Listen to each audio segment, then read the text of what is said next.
पहले तो मुझे याद है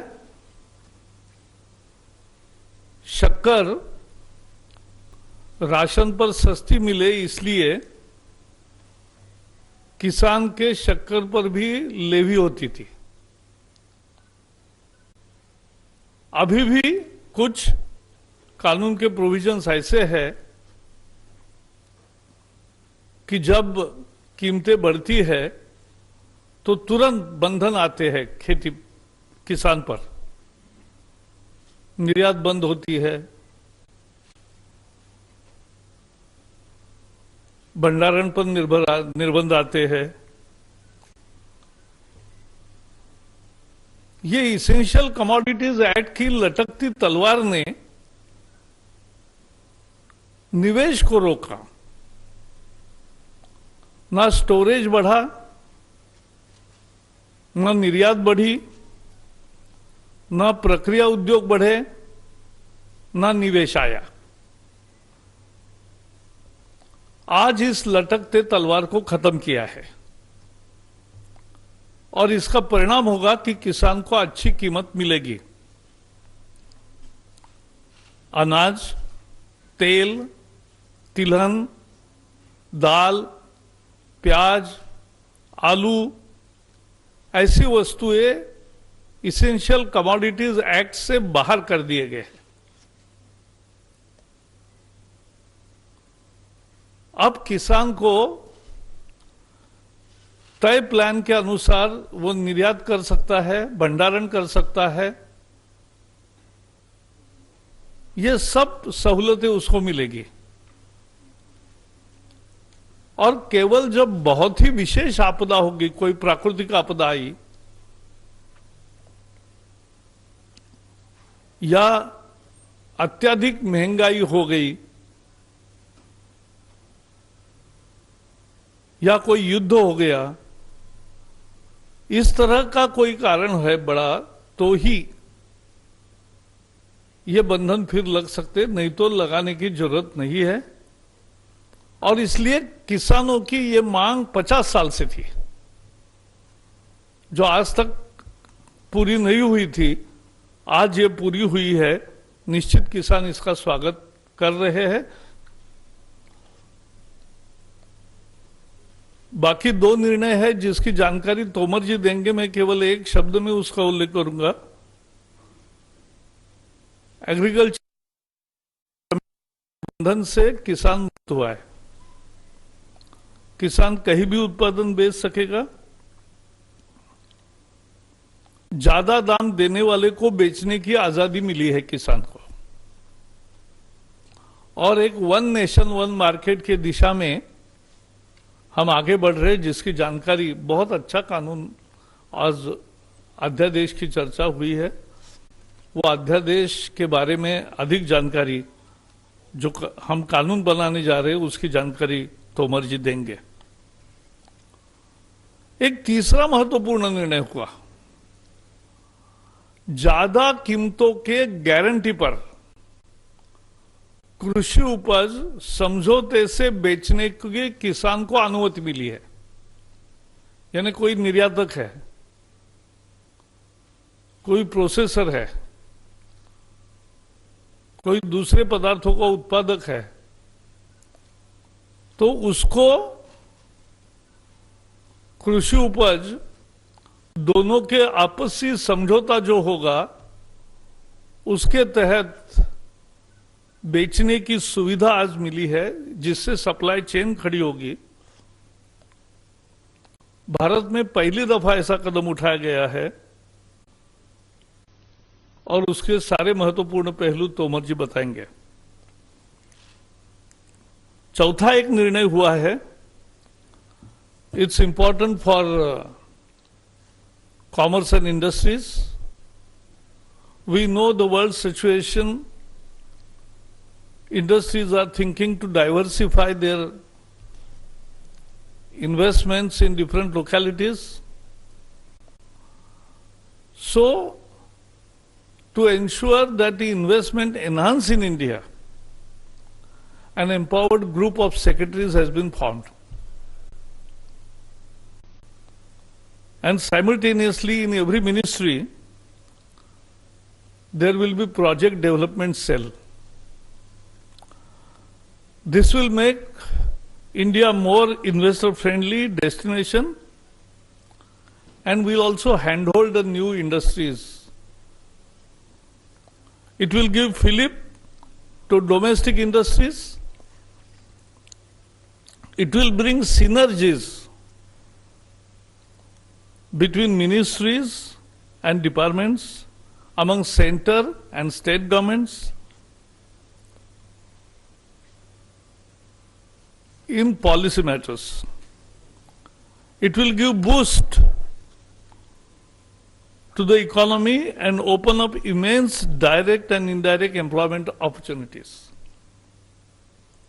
इन्वेस्टमेंट आती है, उद्योग आते हैं, तो स्वाभाविक है कि प्रत्यक्ष अप्रत्यक्ष रोजगार बढ़ते हैं और वो रोजगार बढ़ना महत्वपूर्ण है.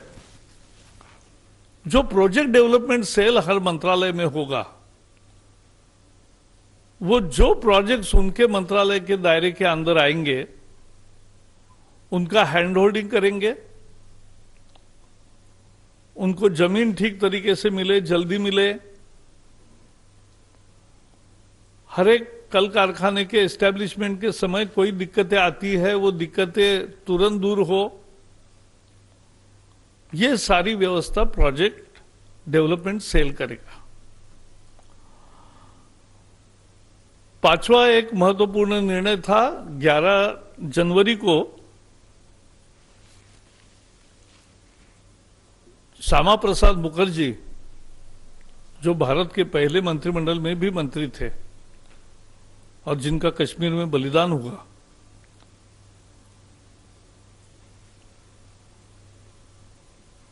कोलकाता पोर्ट को श्यामा प्रसाद मुखर्जी का नाम देने का फैसला आज लिया गया, जिसकी घोषणा प्रधानमंत्री जी ने 11 जनवरी को वहां कोलकाता में की थी. So today we have renamed the Kolkata port as Kolkata Shyama Prasad Mukherjee port.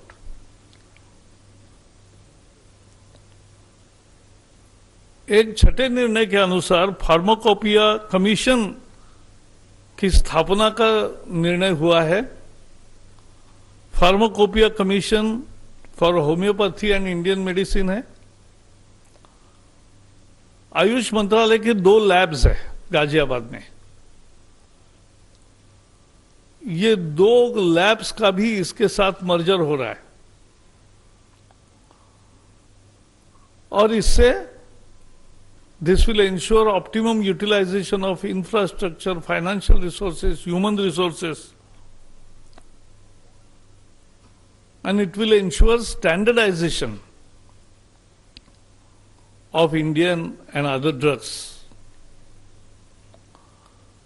So the consequential changes which were required in drug and cosmetic rules, we have today decided to make necessary changes in the rules also.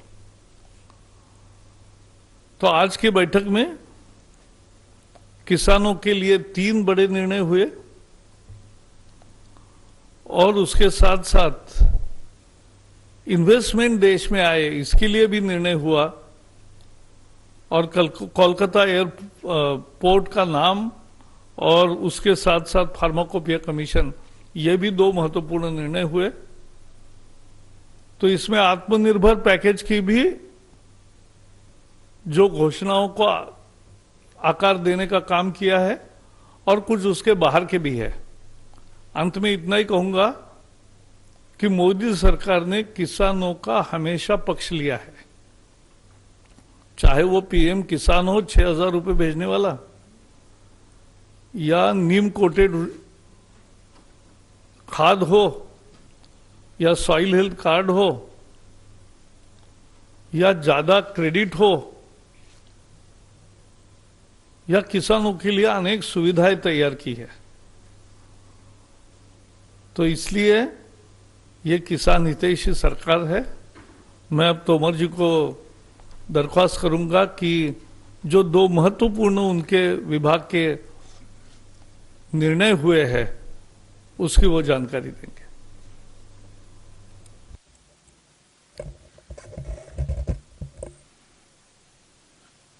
धन्यवाद माननीय प्रकाश जावड़ेकर जी, आदरणीय संजय अग्रवाल जी, आदरणीय दंतवाला जी और उपस्थित सभी मित्रों। 2014 में प्रधानमंत्री नरेंद्र मोदी जी अपने दायित्व को संभाले थे। तब से लेकर आज तक लगातार उनकी कोशिश है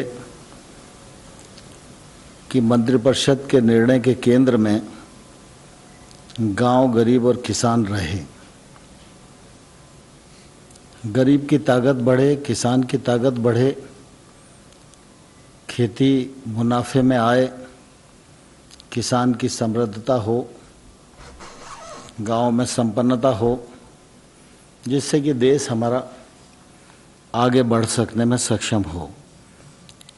इसलिए गत 6 वर्षों में गांव के सर्वांगीण विकास और किसान की समृद्धि की दृष्टि से अनेक निर्णय हुए हैं, जो समय समय पर आप सबके सामने निर्णयों के रूप में आते रहे, जिनका क्रियान्वयन ठीक प्रकार से हो रहा है। हमारे देश में किसान की बात हमेशा होती रही है। अन्नदाता कहकर हम पुकारते रहे और जो संभव समय समय पर निवेश हुआ वह निवेश भी किया जाता रहा है। लेकिन इसके बावजूद भी हमेशा ये बात ध्यान में आती है कि किसान की माली हालत ठीक नहीं है। उसके अनेक कारण हैं। किसान परिश्रम करता है, पूंजी लगाता है, लेकिन समय समय पर उसको प्राकृतिक प्रकोप का भी भागीदार बनना पड़ता है। यदि फसल बीमा के माध्यम से उसके नुकसान की भरपाई की जाती है, लेकिन हम सब जानते हैं कि जितना नुकसान होता है सामान्य तौर पर वो कवर नहीं हो पाता। और दूसरी तरफ अगर हम देखेंगे तो किसानी के क्षेत्र में जो निजी क्षेत्र का निवेश होना चाहिए, उस दिशा में हमारा देश प्रवृत्त नहीं हो पाता। और इसलिए जब भी बात चलती है तो किसान उत्पादन भी कर रहा है, किसान देश में पैदावार बढ़ा रहा है, किसान अच्छा काम कर रहा है, लेकिन जब छोटे किसान से पूछो तो निश्चित रूप से वो अपने दर्द को बयां करता है। हमारे देश का जो कुल किसानी का क्षेत्रफल है और किसानों की संख्या अनुमानित 14 करोड़ के आसपास है, इसमें 85% किसान छोटा और मझोला है। तो बड़ा किसान तो सब प्रकार के साधन अपने आसपास इकट्ठा करने में सफल हो पाता है, लेकिन जो छोटा किसान है उसको अपने उत्पादन का उचित मूल्य नहीं मिल पाता और इस वजह से उसको समय समय पर परेशानियों का लगातार सामना करना पड़ता है। प्रधानमंत्री जी का अपना अनुभव, उनका निर्णय करने का साहस, दूरदृष्टि और इसके परिणाम स्वरूप अगर हम देखेंगे तो पिछले दिनों में अनेक ऐसे कार्य किए गए जिससे किसान को सुविधा बढ़े। 17-18 में अगर हम देखेंगे तो कृषि विभाग का बजट 41,850 करोड़ रुपए का होता था। आज यह बजट बढ़कर 1,35,000 करोड़ का है।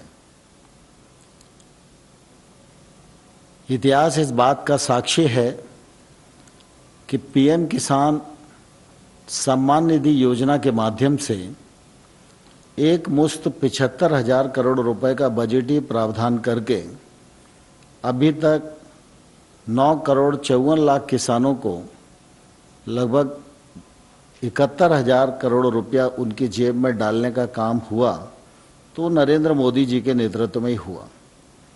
ये इतना बड़ा सरकार का निवेश एक मुश्त आज तक कृषि के इतिहास में कभी नहीं हुआ। प्रधानमंत्री फसल बीमा योजना को परिमार्जित किया गया।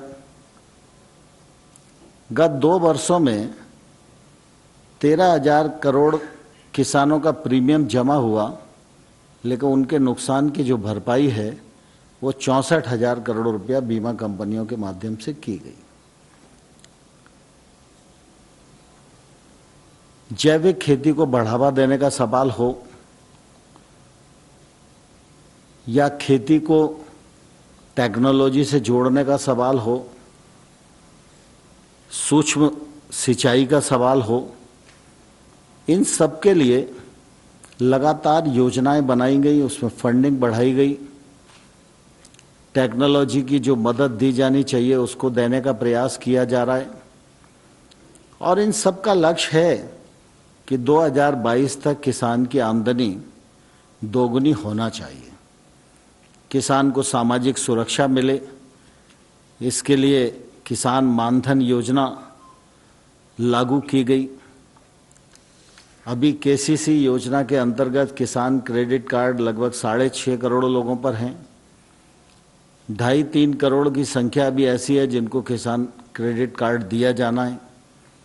उसके लिए अभियान चलाकर जल्दी ही इस लक्ष्य को भी पूरा किया जाएगा और यह लक्ष्य पूरा होगा तो लगभग 2 लाख करोड़ रुपया किसानों के हाथ में पहुंचेगा। अभी केसीसी के माध्यम से 4 लाख करोड़ रुपया ऋण किसानों के पास है। पिछले दिनों आपको ध्यान होगा कि हम लोग अभी पिछले दिन जब प्रेस कॉन्फ्रेंस की थी तो 31 मार्च की जगह ब्याज सब्सिडी की डेट को 31 अगस्त किया गया। इसका भी फायदा किसानों को मिलने वाला है। एफपीओ बने, कंपनी एक्ट में बने, कोऑपरेटिव एक्ट में बने, लेकिन समूह खेती शुरू हो जिससे किसान की क्रय करने की भी क्षमता बढ़े, उत्पादन करने की क्षमता भी बढ़े, लागत भी उसकी कम आए और वो अपने खेत में उत्पादकता बढ़ाने में भी सफल हो सके और सामूहिक रूप से वो अपने उत्पाद का विपणन कर सके। इसके लिए 10,000 नए एफपीओ बनाने का कार्यक्रम प्रारंभ किया है। इस पर लगभग 6,866 करोड़ रुपए का खर्च आएगा। यह भी एक तौर से सरकार की तरफ से खेती के क्षेत्र में एक बड़ा निवेश है। गत वर्ष फर्टिलाइजर सब्सिडी के रूप में 80,000 करोड़ रुपए का निवेश किया गया है। अभी पिछले दिनों जब पैकेज की घोषणा हुई तो कृषि अवसंरचना के लिए 1 लाख करोड़ रुपए का प्रावधान किया गया। कृषि से जो संबंधित काम हैं, चाहे वो पशुपालन हो, मछली पालन हो, हर्बल खेती हो, मधुमक्खी पालन हो, इन सब के लिए भी प्रावधान किया गया और इसका निश्चित रूप से आने वाले कल में खेती के क्षेत्र को फायदा होने वाला है। अभी अल्पावधि ऋण कृषकों के पास 8 लाख करोड़ का है, यह आने वाले वर्ष में 15 लाख करोड़ होएगा। इस बात का भी प्रबंध किया गया है। नाबार्ड कृषि के क्षेत्र में 90,000 करोड़ रुपया प्रतिवर्ष निवेश करता था, लेकिन कोविड संकट को देखते हुए इस बार वह 30,000 करोड़ अतिरिक्त खर्च करेगा, यह भी सरकार ने सुनिश्चित किया। स्वामीनाथन साहब की रिकमेंडेशन को माना जाए, ये मांग लंबे समय तक किसानों की रही, लेकिन मोदी जी ने आने के बाद एमएसपी पर जो लागत पर एमएसपी 50% मुनाफा देकर की जाए, इसको साल में 2 बार घोषित करते हैं। उस दिन खरीफ की एमएसपी घोषित की गई थी और एमएसपी पर भी रिकॉर्ड खरीद आज देश में हुई है और आने वाले कल में भी एमएसपी पर यह खरीद जारी रहेगी। दूसरा, अभी प्रकाश जी ने बताया कि आवश्यक वस्तु अधिनियम में भी संशोधन किया जा रहा है।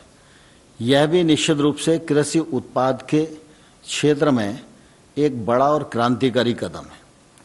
आज आवश्यक वस्तु अधिनियम में संशोधन और किसान उपज व्यापार वाणिज्य संवर्धन और सरलीकरण अध्यादेश और दूसरा हमारा मूल्य आश्वासन कृषि सेवाओं के करार के लिए किसानों का सशक्तिकरण और संरक्षण अध्यादेश, ये तीनों ऐसे महत्वपूर्ण निर्णय हैं कि कृषि के क्षेत्र में मैं ये कहूँ तो अतिशयोक्ति नहीं होना चाहिए कि आज का दिन एक ऐतिहासिक दिन है।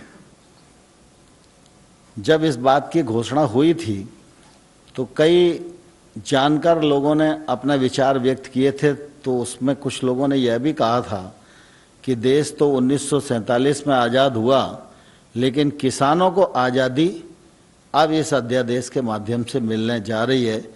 इतना बड़ा महत्व इस ऑर्डिनेंस का है। इस ऑर्डिनेंस के माध्यम से सरकार की एक कोशिश है कि किसान पर जो अपने उत्पादन को बेचने के लिए प्रतिबंध लगे थे, उन प्रतिबंधों से पूरी तरह मुक्त किया जा रहा है। मंडियां रहेंगी, राज्य का एपीएमसी एक्ट रहेगा, लेकिन एपीएमसी की परिधि के बाहर जो सारा क्षेत्र है, चाहे वो किसान का घर ही क्यों ना हो, उस घर में जाकर भी कोई कंपनी, संस्था, processing industry, FPO, cooperative sector के समूह, कोई भी जाकर उसको उत्पादन का उचित मूल्य देकर वहां से माल खरीदेगा। मंडी की परिधि के बाहर पूरा ट्रेड एरिया होगा जहां पर ट्रेड हो सकती है और इस खरीद और बिक्री पर किसी भी प्रकार का कोई टैक्स किसी सरकार का नहीं होगा, कानूनी बंधन किसी भी प्रकार का नहीं होगा।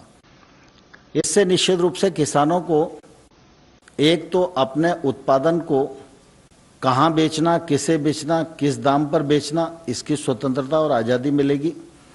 और दूसरी तरफ आमतौर पर मंडी में जितने लाइसेंसी व्यापारी होते हैं, एक मंडी में ज़्यादा से ज़्यादा 25-30 लाइसेंसी होते हैं। जब ये खुलाव आ जाएगा तो इसमें कीमतों की प्रतिस्पर्धा में 30 की जगह 300 लोग आएंगे और जितनी प्रतिस्पर्धा बढ़ेगी वह निश्चित रूप से किसान के लिए फायदेमंद होगी। इस में यह भी प्रावधान किया गया है कि बहुत सारी कानूनी अड़चनें न हों, किसी प्रकार का इंस्पेक्टर राज न आए, क्योंकि मंडी से बाहर निकलेंगे प्रतिबंधों से, फिर कोई दूसरा इंस्पेक्टर आ गया तो इससे भी बचाव रखा गया। इसलिए किसी के पास अगर पैन कार्ड है तो वह भी व्यक्ति खरीद कर सकता है, एफपीओ खरीद कर सकते हैं, कोऑपरेटिव सेक्टर के पैक्स वगैरह भी खरीद कर सकती हैं, लेकिन पैन कार्ड अगर होगा तो निश्चित रूप से वो लोग खरीद कर सकते हैं। दूसरा, कोई भी व्यक्ति ई प्लेटफॉर्म बना सकता है। ये ई प्लेटफॉर्म जो है बनाने के लिए कोई भी व्यक्ति स्वतंत्र है, लेकिन उसके नियम केंद्र सरकार बनाएगी और उसका हिसाब किताब भी केंद्र सरकार रखेगी। और अगर कोई इलेक्ट्रिक प्लेटफॉर्म किसी भी प्रकार की धोखाधड़ी और गड़बड़ करेगा तो उसको सुनवाई करना और उसको दंडित करना, उसको ट्रेड से बाहर करना, ये निर्णय निश्चित रूप से केंद्र सरकार करेगी। कृषि उत्पादों के इस प्रकार के व्यवसाय पर कोई भी शुल्क देय नहीं होगा। यदि ट्रेडर और किसान के बीच में कोई विवाद की स्थिति बनती है, सामान्य तौर पर हम लोगों ने ये प्रावधान किया है कि किसान को हाल के हाल पेमेंट किया जाएगा। लेकिन अगर किसी स्थान पर प्रक्रिया में कोई देर लगने वाली है, जैसे मान लो उसने चेक दिया और आज शुक्रवार का दिन है तो शनिवार और रविवार बैंक बंद रहेगी, तो उसका पेमेंट सोमवार को ही मिलेगा, तो ऐसी परिस्थिति हमने कहा है कि तत्काल अथवा 3 दिन, और 3 दिन में उसको भुगतान करना ही होगा। लेकिन जिस समय उत्पाद की डिलीवरी होगी तो खरीदार व्यक्ति को उसको रसीद देना पड़ेगी कि आपका इस ग्रेड का इतना माल मैंने प्राप्त किया, इसका इतना रुपया बनता है, ये आपको परसों दिया जाएगा। ये रसीद उसको हाल के हाल देना होगी। यदि कोई विवाद की स्थिति बाय द वे बनेगी तो ऐसी स्थिति में हम लोगों ने इसको न्यायालय से बाहर रखा है। पहली जो शिकायत है वो एसडीएम के पास जाएगी। एसडीएम सुलह कराने के लिए कुछ लोगों को नियुक्त करेगा। अगर सुलह नहीं होगी तो एसडीएम सुनवाई करेगा, 30 दिन के भीतर उसे निर्णय करना पड़ेगा। और अगर एसडीएम के निर्णय से संतोष नहीं है तो कलेक्टर के पास अपील हो सकेगी और कलेक्टर उसमें सुनवाई करेगा और निर्णय देगा। इस प्रकार से किसान को निश्चित रूप से इस मामले में पूरी सुरक्षा देने का काम हम लोगों ने किया है। इससे किसानों को कृषि उत्पाद के विक्रय में स्वतंत्रता मिलेगी, लाइसेंस राज्य से किसान मुक्त हो जाएंगे, इलेक्ट्रॉनिक व्यापार के लिए सुविधाजनक ढांचा मिलेगा, विपणन में जो लागत आती है, किसान को ट्रांसपोर्टेशन इधर से उधर करना पड़ता है, उसकी लागत कम होगी तो उसकी आय में वृद्धि होगी, किसान अपना उत्पाद मंडी में ले जाने की बाध्यता से मुक्त हो सकेगा, सप्लाई चेन मजबूत होगी, कृषि के क्षेत्र में निवेश बढ़ेगा और एक देश एक मार्केट जैसा प्रकाश जी ने कहा, यह सुनिश्चित करने में यह अध्यादेश निश्चित रूप से अपनी सार्थक भूमिका का निर्वहन करेगा। विभिन्न राज्यों के विभिन्न नियम कानूनों के कारण अंतर्राष्ट्रीय कृषि उत्पादों का व्यापार में जो बहुत बाधाएं हैं, वे सब बाधाएं इस अध्यादेश के बाद खत्म हो जाएंगी और यह किसान के लिए एक तौर से बड़ा काम हो जाएगा। इससे किसान की सामर्थ्य बढ़ेगी, उसका उचित मूल्य उसको प्राप्त हो सकेगा। और मैं समझता हूँ कि काफ़ी पहले इसकी आवश्यकता जो किसानी के क्षेत्र को जानते हैं वो महसूस करते रहे। सरकारों के सामने भी ये विषय रहा है। पिछले बार मॉडल एक्ट के माध्यम से भी रिफॉर्म करने की कोशिश की गई, लेकिन वो नहीं हो पाया और इसलिए ये अध्यादेश लाने का इस समय उपयुक्त समय इसलिए लगा कि कोविड-19 के दौरान जो कठिनाइयाँ आईं, किसानों को भी आईं। अगर यह अध्यादेश अस्तित्व में होता तो किसान की घर से ही खरीद हो सकती थी। सोशल डिस्टेंसिंग का थोड़ा बहुत जो पालन टूटा खरीद केंद्रों पर, हम उससे बच सकते थे। तो इस समय जो फसल बची है वो फसल अच्छे दामों पर बिचे, इसके लिए ऑर्डिनेंस लाना जरूरी था और इसलिए नरेंद्र मोदी जी के दृढ़ संकल्प के कारण यह संभव हो पाया है। दूसरा जो ऑर्डिनेंस है, मूल्य आश्वासन और कृषि सेवाओं के करारों के लिए किसानों का सशक्तिकरण और संरक्षण। माननीय प्रकाश जी ने आप सबके सामने संक्षिप्त में विषय रखा ही है, लेकिन प्रमुख रूप से हम सब इस बात को जानते हैं कि जो छोटा किसान है उस पर तकनीक का भी अभाव है, जानकारी का भी अभाव है और पूंजी का भी अभाव है। उसकी भूमि इस बात की इजाज़त देती है कि वो अच्छी गुणवत्ता और समृद्ध मानकों के अनुरूप अपने खेत में उत्पादन करे, लेकिन साधनों के अभाव में और उसका उत्पादन उचित मूल्य पर बेचेगा या नहीं बेचेगा इस शंका के कारण कई बार वो ऐसा नहीं कर पाता। इससे क्लाइमेट चेंज की परिस्थिति में और जल को बचाने की दृष्टि से भी एक विषय पूरे देश में चर्चा में है, फसलों का डाइवर्सिफिकेशन। वो डाइवर्सिफिकेशन भी इसलिए नहीं हो पाता कि किसान को लगता है कि मैं गेहूं के रकबे से फल पर जाऊं और मैं अगर फलों का अच्छा उत्पादन करूं फिर मेरा फल को मार्केट कहाँ मिलेगा, और मार्केट अगर के लिए वो आश्वस्त नहीं है तो वो डाइवर्सिफिकेशन की तरफ भी जाने की हिम्मत नहीं कर पाता। और इसलिए इस ऑर्डिनेंस के माध्यम से यह सुनिश्चित हो सकेगा कि कोई भी किसान से कोई भी प्रोसीजर कांटेक्ट करेगा और वो इस बात के लिए किसानों को तैयार करेगा कि आप आसपास के 100 किसानों को तैयार करो और ये 100 किसान मिलके आलू ही पैदा करें, या ये 100 किसान मिलकर फल ही फल पैदा करें, या ये 100 किसान मिलकर इस गुणवत्ता का फलाना जिन्स पैदा करें। मैं इसको पूरा का पूरा उत्पादन होने के बाद खरीदूंगा। अगर किसान को खरीद की गारंटी मिल जाए तो किसान उत्पादन की गुणवत्ता बढ़ा सकता है, उत्पादन के मानक के अनुसार उत्पादन कर सकता है, क्योंकि उसको मूल्य की गारंटी है कि उसको अच्छा मूल्य मिलेगा। ये अभी तक नहीं हो पा रहा था और इसके कारण आज इस बात की आवश्यकता है कि किसान का रकबा कम हो, किसान की लागत कम लगे, किसान का पानी कम लगे और किसान फर्टिलाइजर का उपयोग कम से कम करे या ऑर्गेनिक की तरफ जाए।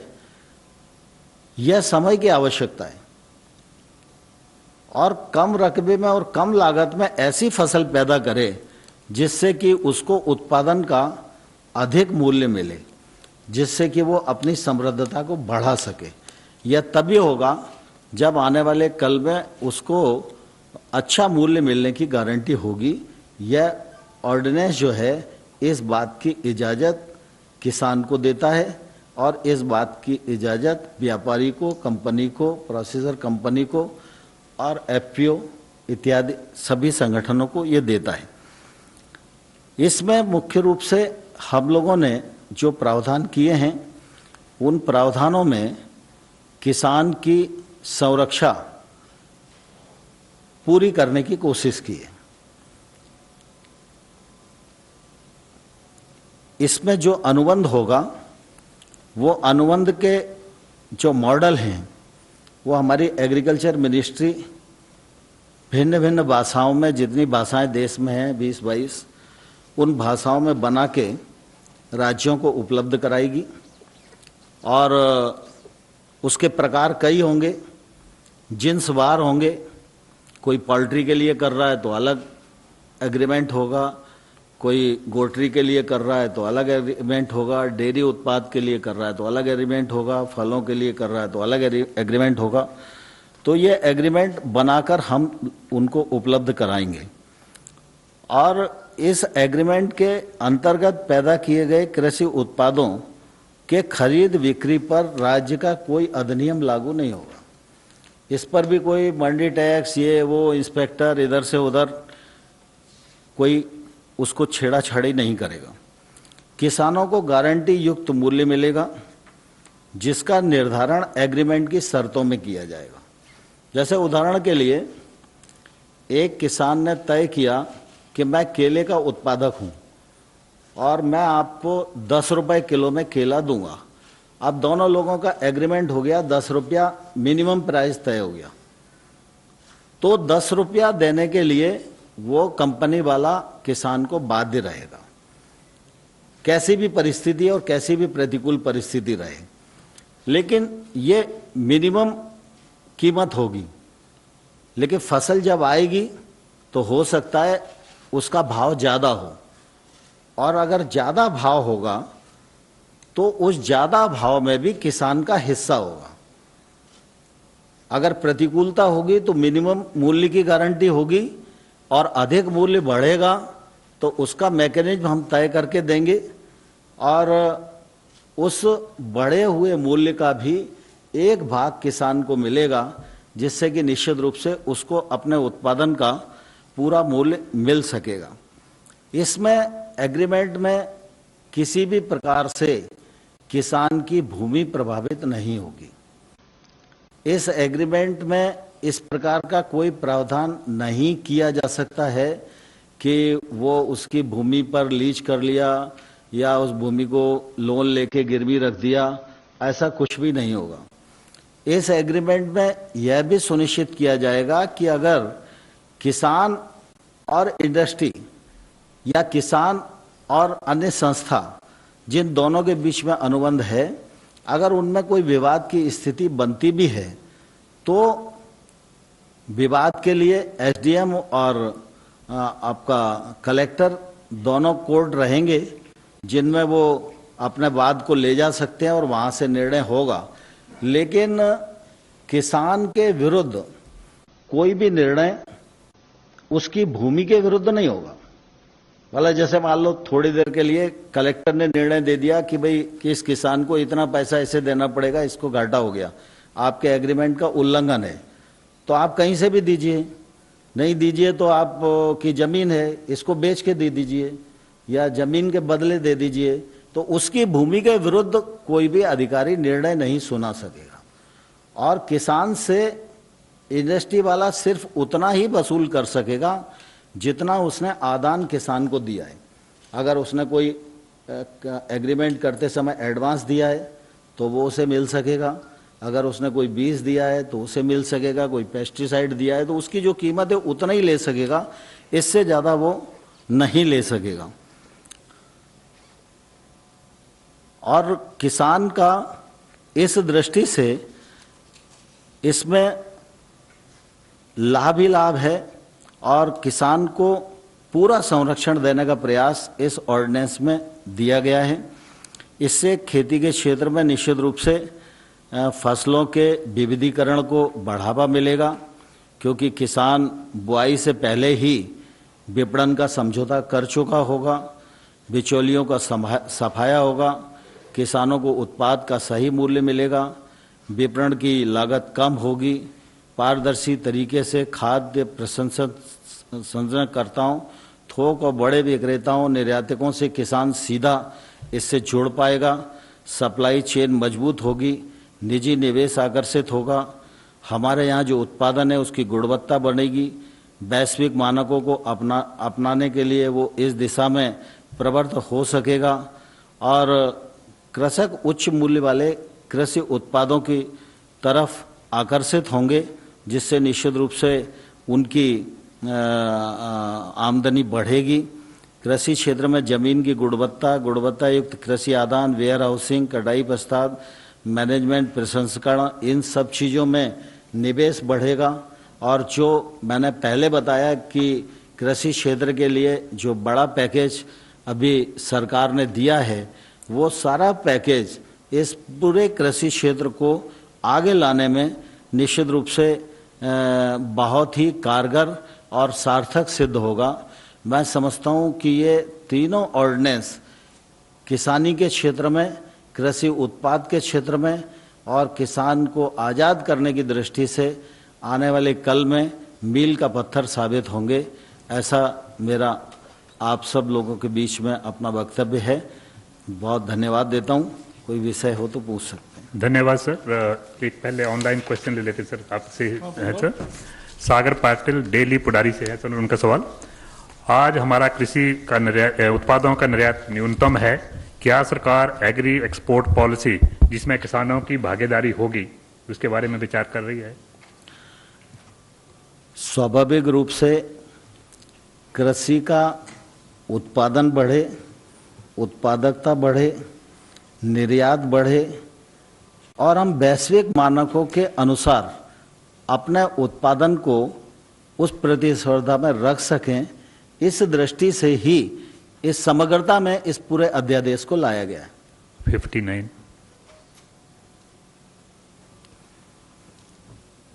मैं नरेंद्र सिंह पीटीसी न्यूज से। मैं ये जानना चाहता हूं कि क्या सरकार आने वाले दिनों में गेहूं और धान पे एमएसपी क्या खत्म करने जा रही है? आप किसान को कैसे इस बारे में आश्वस्त करेंगे? हमें पता चला है कि कैबिनेट में ये मुद्दा हरसिमरत कौर बादल ने भी उठाया था। आपका क्या कहना है? देखिए, अभी 2 दिन पहले जो कैबिनेट हुई थी उसमें खरीफ की फसलों का एमएसपी हमने घोषित किया है, और मैंने जब अपनी बात प्रारंभ की थी तो यहीं से की थी कि मोदी जी की सरकार ने स्वामीनाथन साहब की रिकमेंडेशन को मानकर लागत पर 50 गुना लाभ देकर एमएसपी घोषित करना प्रारंभ किया है। 2 दिन पहले हमने एमएसपी घोषित की है। एमएसपी पर खरीद हो रही है और आने वाले कल में भी एमएसपी पर खरीद होती रहेगी। जो लोग इस प्रकार का भ्रम फैलाने की कोशिश कर रहे हैं, मैं उनको आग्रह करना चाहता हूं कि वो राजनीति करना है तो मैदान में जाकर अन्य विषय पर राजनीति करें। किसान के साथ 70 साल तक अन्याय होता रहा है, आज न्याय होने जा रहा है, इस पर कम से कम राजनीति न करें। 39। सर, ये जो ऑर्डिनेंस लाएंगे एबीएमसी एक्ट में, ये क्या अमेंडमेंट करेंगे उससे या कि टोटली उसको रिप्लेस करेंगे? दूसरी चीज जो इसेंशियल कमोडिटीज एक्ट के तहत है, क्या विषय में है, क्या उसको स्क्रैप कर रहे हैं टोटली या कि अभी वो कानून रहेगा और उसको आपने डाइल्यूट किया है? इसेंशियल कमोडिटीज एक्ट में से कुछ वस्तुएं बाहर, कुछ फसलें उससे बाहर की है, ये है, यानी सुधार है, वो किसान हितैषी सुधार है। ये दूसरा एपीएमसी एक्ट में सुधार नहीं है, ये नया एक्ट है और ये ट्रेड के लिए है। I think just take a similar question किसान है। उपज व्यापार और वाणिज्य संवर्धन और सरलीकरण अध्यादेश 2020।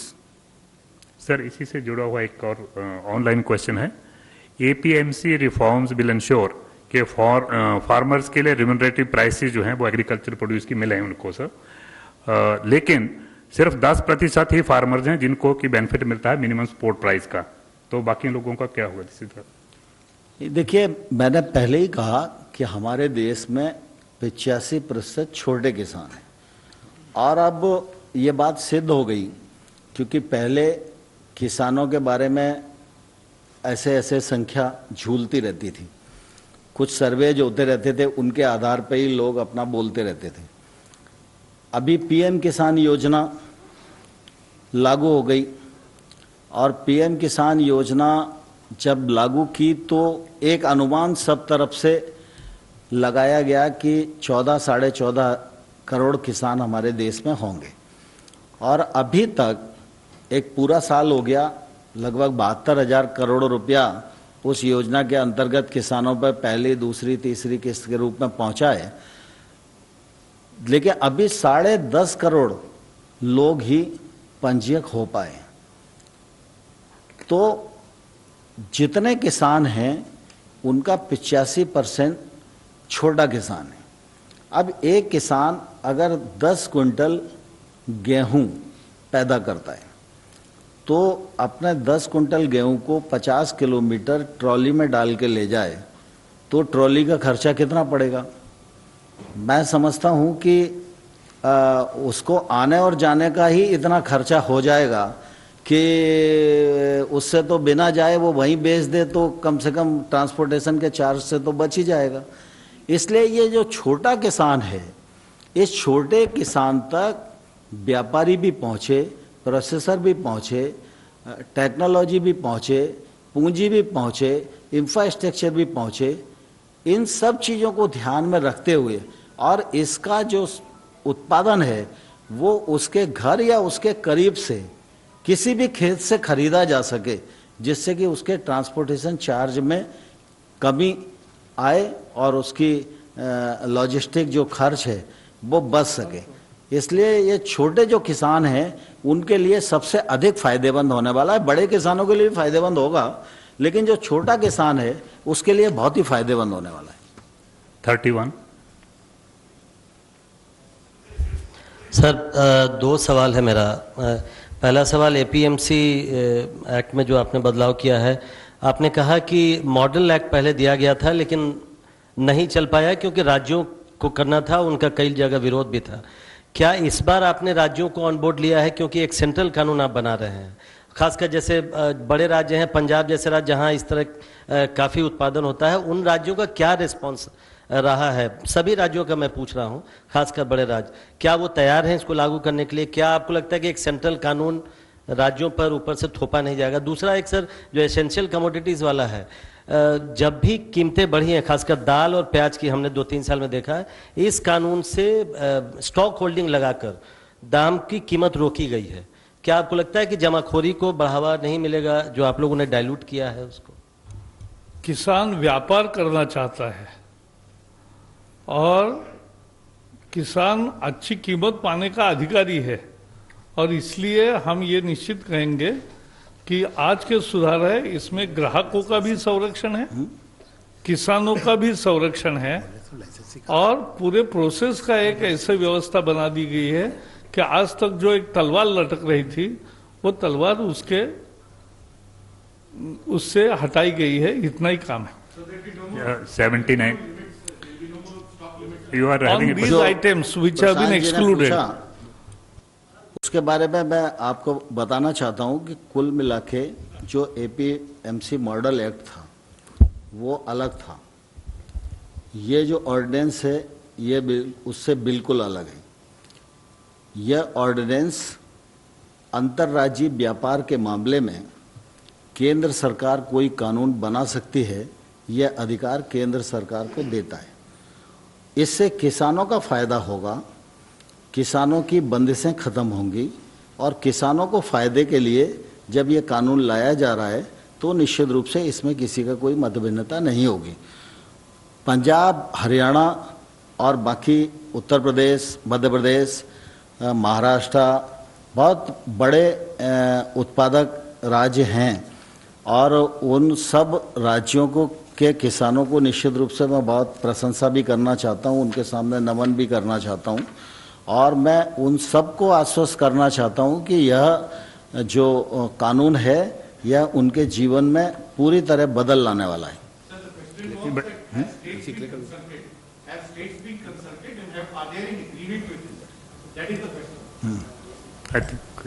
जो मॉडल एक्ट 2017 की बात थी वो ये व्यवस्था करता है कि एपीएमसी के अंदर कैसे व्यवसाय होगा और फिजिकल मार्केट के अंदर, और एपीएमसी के बाहर के प्राइवेट डायरेक्ट मार्केट खुलने का व्यवस्था थी। ये अधिनियम मार्केट को नहीं टच करता है स्टेट वालों के लिए, इसके बीच का पूरा जो देश है उसमें व्यापार की छूट देता है। 79 ऑर्डिनेंस है, स्टेट के कंसल्टेशन जहां तक बात है, सब राज्यों के सचिवों के साथ मई की 21 तारीख को वीडियो कॉन्फ्रेंस से विचार विमर्श किया गया था, उनके अभिमत भी लिया गया था, उनको शेयर भी किया गया था। और ऑर्डिनेंस में लंबी अवधि नहीं होती है, कोविड दिशा में एक शॉर्ट अवधि की जाती है, वो रजामंदी की गई थी। और ये सारा व्यापार उस बीच के एरिया का है जिसमें मॉडल में कोई व्यवस्था नहीं है, और तो किसान को बाजार में ही जाना वो व्यवस्था थी, बाजार उस तक पहुंचे ये व्यवस्था उसकी है, कोई भी पहुंचे पैन कार्ड सरकार की वो व्यवस्था है। नरेंद्र सिंह तोमर जी, एक छोटा सवाल नहीं है, करेक्शन चाहते हैं आपके पास से, क्लेरिफिकेशन सॉरी। आपने कहा कि किसान और खरीदार के बीच में अगर कोई विवाद होता है तो एसडीएम पास जाएगा, और एसडीएम 30 दिन के अंदर बाउंड है, वहां नहीं सुलझता है तो डीएम के पास जाएगा। सबसे बड़ी समस्या तो यही है कि कोई किसान कलेक्टर साहब पास कितने दिन तक जाएगा, क्योंकि कलेक्टर के ऑफिस जाना ही किसान के लिए सबसे बड़ी समस्या होती है। वहां पर कितने दिन में ये समस्या का समाधान हो जाए, कोई टाइम बाउंड है वहां? मैंने आपको इसीलिए कहा कि इसके 3 चरण हैं। पहली बात तो मेरे और आपके बीच में अनुबंध है, तो ये जानबूझकर और सोच समझकर ही होगा, इसलिए इसमें विवाद की गुंजाइश कम है। क्योंकि मैं आपके साथ अनुबंध कर रहा हूँ तो मैं भी फायदे के लिए कर रहा हूँ, और किसान मेरे साथ अनुबंध कर रहा है तो वो किसान अपने फायदे के लिए कर रहा है, तो इसलिए विवाद की गुंजाइश कम है। लेकिन फिर भी इसके 3 चरण हैं। पहले सुलह की कोशिश, उसके बाद अगर ये कोशिश असफल होती है तो एसडीएम का न्यायालय, एसडीएम के न्यायालय में न्याय नहीं मिलता है तो अपील कलेक्टर के यहाँ। जब ये कानूनी प्रावधान हो जाएगा तो वो सुनवाई करेंगे ही, किसान को मिलेंगे ही, ऐसा सोचने का कोई कारण नहीं है। दूसरा मेरा इस मामले में यह आग्रह है कि एसडीएम और कलेक्टर दोनों को 30-30 दिन में निर्णय देना है, ये बाध्यता रहेगी। 13 सेक्रेटरीज बनाया गया है, इसको हेड कौन करेगा? एंड सेकेंडली, ये एम्पावर्ड ग्रुप ऑफ सेक्रेटरीज और ये जो पीडीसीज हैं, ये इनका मतलब when will this be implemented? Cabinet secretary इसके चेयरपर्सन रहेंगे और CEO NITI Aayog, secretary DIPP, secretary commerce, secretary revenue, economic affairs and secretary of the concern department की जिसका प्रपोजल होगा तो वो रहे। 26 सर, एक क्लैरिफिकेशन के लिए, ये जो सेकेंड ऑर्डिनेंस की आपने बात किया, ये क्या एपीएमसी एक्ट को एक्चुअली रिप्लेस करना, या एपीएमसी एक्ट जहां पर है ये अलग से कॉन्ट्रैक्ट फार्मिंग के लिए है? एपीएमसी एक्ट राज्य का है और ये सेंट्रल का एक्ट है। एपीएमसी एक्ट रहेगा। एपीएमसी एक्ट जहां एपीएमसी घोषित है उस परिधि के भीतर एपीएमसी काम करेगी, और जो उसकी परिधि में नहीं है उस पूरे देश में ये एक्ट काम करेगा। Okay, thank you sir. और सर एक दूसरा सवाल सर, आज there are many questions, please sir एक छोटा सा सवाल सर, आज मसूर पे इंपोर्ट ड्यूटी 30% से घटाकर 10% किया गया है, तो कुछ किसान ऑर्गेनाइजेशन का बात है कि फार्मर्स को अच्छे भाव मिल रहा है, तो क्यों किया गया है? मसूर की दर एमएसपी के ऊपर ही चल रही है, तो एमएसपी की न्यूनतम दर मिल रहा है, उसकी उपलब्धता के लिए 310% किया गया। तोमर सर इधर से बाद भी उसका रेट एमएसपी के ऊपर लागू होता है, इंटरनेशनल बाजार के ऊपर। तोमर सर इधर से हर साल आप लोग गेहूं की और दोनों रबी और खरीफ की फसलों का आप 50% या जो भी नए दरों से आप अनाउंस करते हैं। बहुत सारे स्टेट है इसमें, बिहार का मैं जिक्र करना चाहूंगा, पैक्स खरीदारी करती है और धान छोड़ के कोई भी फसल नहीं करती। 8 से 9 लाख मेट्रिक टन की प्रोडक्शन है बिहार में एनुअली। आप डाटा बता दीजिए सर बिहार में कि 10,000 क्विंटल भी गेहूं की खरीदारी बिहार सरकार ने की होगी। तो क्या एनडीए रूल्ड सरकार है, आपकी सरकार है, उन किसानों का इस पूरी योजना का, पूरे घोषणा का कोई फायदा मिल पाता या नहीं पाता?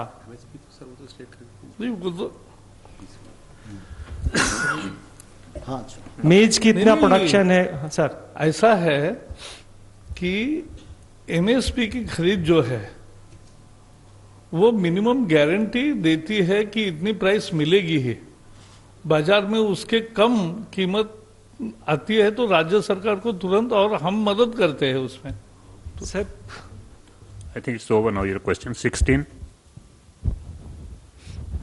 प्रकाश जी, जो महाराष्ट्र और गुजरात पर तूफान का खतरा मंडरा रहा है, उस बात को लेकर क्या आज कैबिनेट में कोई चर्चा हुई? किस तरीके से जान माल के नुकसान को कम किया जाए और सेंटर क्या हेल्प कर रहा है? आज के कैबिनेट का ये विषय नहीं था, लेकिन विषय आपने अभी पूछा है तो एनडीआरएफ की टीमें ऑलरेडी गई है।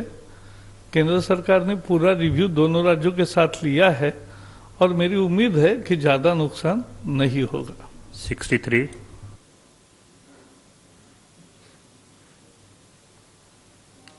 और सर, जिस तरह से आपने एमएसपी पिछली प्रेस कॉन्फ्रेंस में जो आपने किया था तो कैबिनेट में एमएसपी बढ़ाया गया था, इस वक्त भी सर आप ओपन मार्केट कर रहे हैं, साथ ही साथ एक तरह से कहीं ना कहीं कैप भी, जैसा कि प्रशांत सर ने भी पूछा था, कहा था कि कैप हटा दिया गया था, होर्डिंग लोग कर सकते हैं, कहीं ना कहीं इससे इन्फ्लेशन पर भी अगर जो असर होगा उसे कैसे चेक करेंगे?